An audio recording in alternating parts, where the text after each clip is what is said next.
ahvan ağalar, hayal doğalar, hem mağde şuun ki oğudan toyda hoş gördük. Allah'tan her birimize şeydir.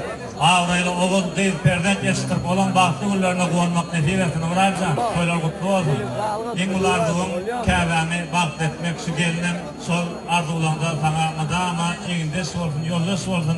Baktı güllerine, toylu güllerine madamasılara iyi güllerine kutlaşmak, koşku sırrından katlaşmak bile de netiresin. Yörüte öğrüne başlattığım koşkuma sana ayıtları var kalmazdı. Tarını ustaatlık bilen sayradık. Köngüllüm tarınam çalan ıvrayım. Yitip baryan yolu kayta kaynadık. Kızgın kursakları salan ıvrayım. Aydınım ruh verdi yetim yetire. Kâmen bak vermedin hata ketire. Bay olur dedim çüfen yetime. Şeyde ne oldu kalan ıvrayım. Dövürde şahirler koydum sarpasın. Sözü hormat için Allah'a yalkasın. Şahirlerim kakar bağışın arkasın. Eller tutup dursa kalan uğrayım. Pestel ol. Bakılıp gelen yok şimdi. Yoksa Çingiz kimdi? İskender kimdi? Kovlukta iyi nefrin kazandın. İnni yar bilen batınam kazan uğrayım.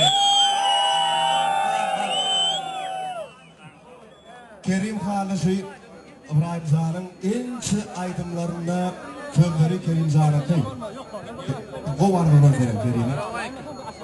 Teşekkür ederim. Tanrı'nın aleyküm. Ben tanrı'nın Allah'dan etilen bana toymalar olayım. Üstad Hukman'la belirler kızı. Ben kaydışmayamak oğul Ahudaycan. Kerim Zan'ın tavır. Bunu yazan. Bir sözün dediğini yedirmez. Akıl hayatlarına bir yetim El Saparı'nın nefvana. Bunu Kadir Öğrencan. Aydın sahaları geçmeyen. Kurdan çağırıyor, zikretin çalın, nerede kalın, Öğrencan koyunda.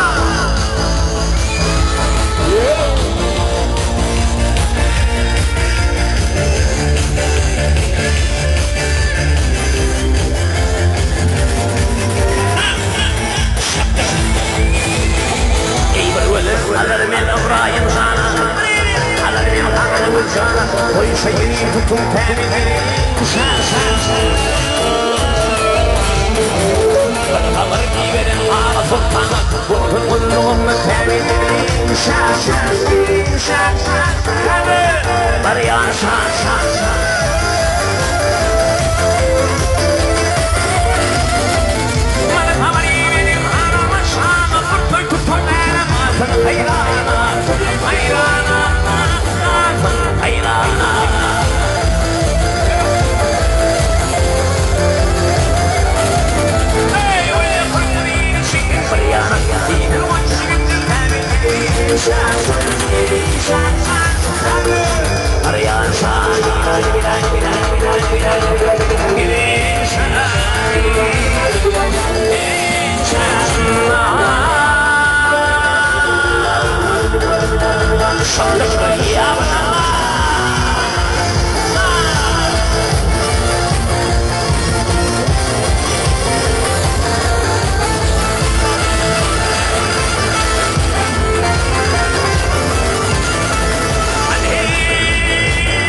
işim haram.